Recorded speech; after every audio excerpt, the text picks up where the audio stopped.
பொதுவாக வந்து என்னதான் தோக்குற சுச்சுவேஷன் இருந்தாலும் இல்லை என்னதான் ஒரு மோசமான சூழ்நிலை இருந்தாலும் எதிர்மனையிலேருந்து பேசுகிறவங்க வந்து நாங்கள் தான் ஜெயிப்போம் அப்படின்னு சொல்கிறது தான் வழக்கம் அரசியலில்.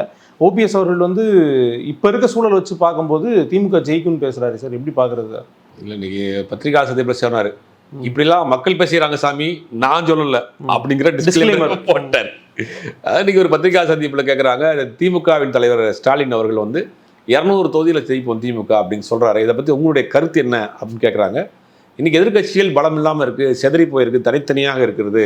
அவங்க கூட்டணி கட்சிகள் ஸ்ட்ராங்காக இருக்குது, அவங்க சொல்கிறதுல யாருக்கு வெற்றி வாய்ப்புன்னு கண்ணு முன்னாடி தெரியுது, இதை நான் சொல்ல பொதுமக்கள் பேசிக்கிறாங்க அப்படின்னு சொல்கிறார். அவருடைய விருப்பம் இல்லை, அது அவருடைய விருப்பம் இல்லைங்கிறது சொல்லிடுறார். என்னுடைய விருப்பமா இல்லையாங்கிறது என்னுடைய தனிப்பட்ட இது. ஆனால் மக்கள் பேசிக்கிறாங்க, மக்கள் 200 தொகுதியில் திமுக ஜெயிக்குங்கிறத மக்கள் பேசிக்கிறாங்க அப்படின்னு ஒரு கருத்து சொல்கிறார்.